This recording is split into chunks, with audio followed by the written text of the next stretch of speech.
Shalom adik-adik, kita berjumpa lagi dalam renungan hari ini. Sebelumnya mari kita berdoa bersama. Terima kasih Tuhan, kami bersyukur buat hari ini, hari yang penuh dengan sukacita. Kami boleh melakukan aktivitas kami dengan baik. Terima kasih Tuhan Yesus, kami masih sehat, kami masih kuat. Kami percaya bahwa itu semua karena perlindungan-Mu, semua karena keajaiban-Mu dalam hidup kami. Bapa, saat ini kami mau siapkan hati kami untuk mendengarkan firman-Mu. Di dalam nama Tuhan Yesus kami berdoa dan bersyukur, haleluya. Amin. Adik-adik, judul renungan kita hari ini adalah Aku Telah Melihat Tuhan. Renungan hari ini diambil dari Filipi pasal 3 ayat 10. Yang ku kehendaki ialah mengenal Dia dan kuasa kebangkitannya dan persekutuan dalam penderitaannya, di mana aku menjadi serupa dengan Dia dalam kematiannya. Yuk, kita simak video berikut ini. Pada pagi hari, Maria melihat kubur Yesus telah kosong. Maria mengira seseorang telah mengambil mayat Yesus.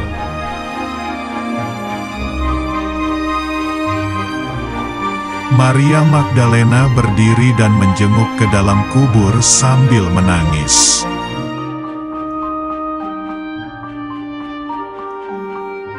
Tiba-tiba, tampaklah dua malaikat di dalam kubur dan berkata, "Ibu, mengapa engkau menangis?"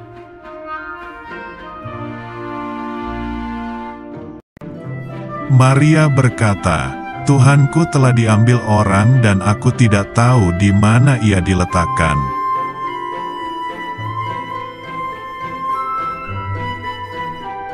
Lalu Maria menoleh ke belakang dan melihat Yesus, tetapi ia tidak tahu bahwa itu adalah Yesus.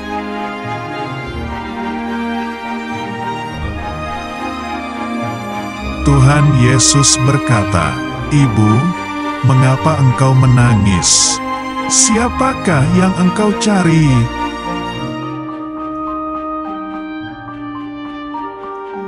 Maria menyangka orang itu adalah penunggu taman. "Tuan, jikalau Tuan yang mengambil dia, katakanlah kepadaku, di mana Tuan meletakkan dia, supaya aku dapat mengambilnya."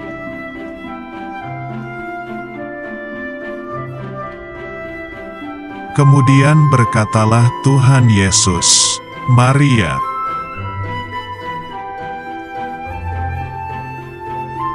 Lalu Maria menoleh dan berkata, "Guru."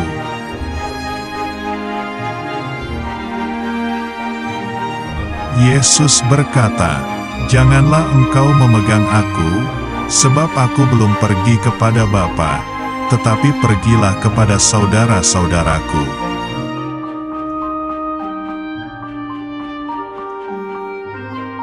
Dan katakanlah kepada mereka, bahwa sekarang aku akan pergi kepada Bapa-Ku dan Bapamu, kepada Allah-Ku dan Allah-Mu."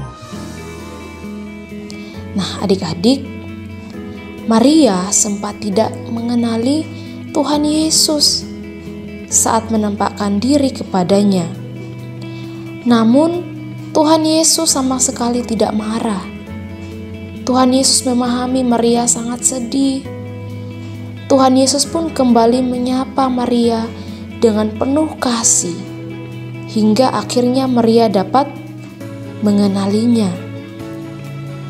Dan saat itulah Maria menjadi sangat bersukacita. Nah adik-adik, terkadang kita pun merasa sedih, hingga menangis seperti Maria. Mungkin kita sedih karena kematian orang yang kita kasihi, atau menangis karena kehilangan sesuatu, atau mungkin juga menangis karena jatuh atau sakit. Menangis itu tidak dilarang kok. Bahkan menangis itu perlu untuk mengungkapkan perasaan kita. Tetapi ada satu hal yang dapat kita pelajari dari kisah tentang Maria ini, yaitu bagaimana kesedihan Maria hilang dan berganti dengan sukacita ketika ia berjumpa dengan Tuhan Yesus. Tapi bagaimana ya caranya kita berjumpa dengan Tuhan Yesus? Kan Tuhan Yesus sudah naik ke surga. Nah, adik-adik, saat ini kita masih dapat berjumpa dengan Tuhan Yesus, yaitu dengan cara mendengar firman-Nya dan waktu kita berdoa. Kita juga dapat berjumpa dengan Tuhan Yesus ketika mengalami kebaikan yang tidak terduga melalui orang lain yang Tuhan utus dalam hidup kita. Itulah pertolongan Tuhan yang selalu hadir dalam kehidupan kita. Nah, saat mengalami kesedihan, datanglah kepada Tuhan. Kehadiran Yesus akan menolong kita untuk dipulihkan. Percayalah senantiasa akan janji Tuhan dalam kehidupan kita. Mari kita berdoa. Tuhan Yesus, dalam setiap kesedihan yang aku alami, aku mau datang kepadamu, seperti Maria yang kesedihannya diubah menjadi sukacita saat berjumpa denganmu. Aku percaya aku pun akan dipulihkan dalam perjumpaanku dengan Engkau. Di dalam nama Tuhan Yesus aku berdoa, haleluya. Amin. Sampai jumpa di renungan esok hari. Tuhan Yesus memberkati.